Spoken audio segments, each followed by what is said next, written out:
আমাদের নারী ফুটবল দল ২ বারের মতো টানা সাব চ্যাম্পিয়নশিপে জয়লাভ করে এসেছেন। এবং আজকে আমার সাথে যারা আছেন তিনি হচ্ছেন সেই দলের অধিনায়ক সাবিনা খাতুন এবং ফাইনালে সেই চোখ ধাঁধানো গোল করা ঋতুপর্ণা চাকমা।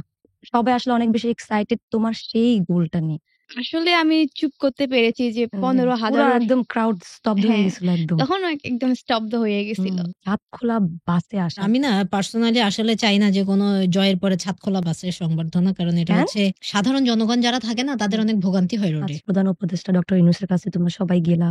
উনি অনেক আন্তরিকতার সাথে কথা বলতেছেন, তোমাদেরগুলো শুনতেছেন। সো ওটার অভিজ্ঞতাটা কেমন ছিল? দেশের প্রধান যখন এত কাইন্ড ভাবে কথা বলে এটা তো ভালো লাগেই। বিছানায় ছবি তোলার এরকম যে একটা মানে সবাই আমরা ফেসবুকে দেখে সবাই ঘুমায় আছে ট্রফি নিয়ে। এই প্ল্যান কার ছিল?